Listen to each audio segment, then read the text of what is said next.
metų simbolį.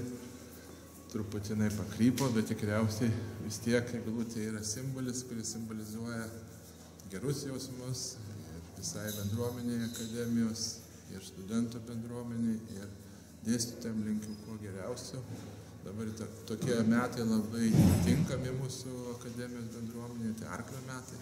Tai mes visi tikriausiai būsime, kaip sakant, tam vienam vežime, tiek studentai savo specialybės prasme, tiek dėstytojai savo darbo prasme. Ir tas vežimas labai sėkmingai 14 metais važiuos į priekį su visom, kaip sakant, sėkmėm, gerumais ir palinkėjimais.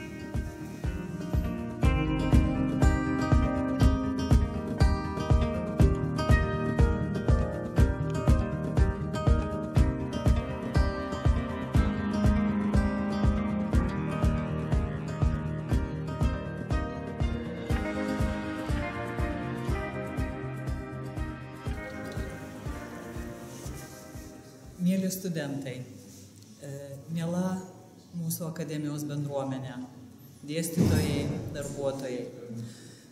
Artėja nepaprastai graži šventė, kurios mes visi laukiame. Ir gamta mums suteikė tą džiaugsmą, nubalindama laukus. Taigi, norėčiau jums palinkėti pirmiausia laimės. Bet kasgi yra laimė? Kiekvienam jinai yra sava. Alkanam laimiai duona, sergančiam laimiai sveikata. Na, o manau, studentams laimė yra jų jaunystė, jų energija, jų poreikiai. Darbuotojams be abejonės puikūs studentai, graži aplinka.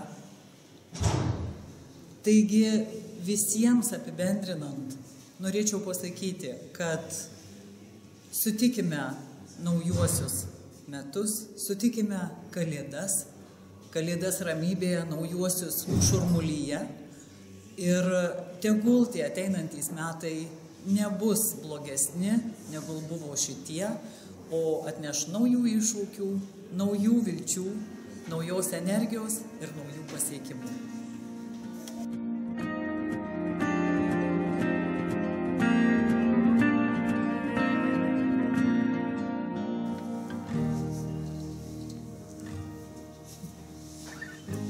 Džiugių šventų kalėdų visiems akademinės bendruomenės nariams, prasmingų naujųjų metų. Sėkmės visiems.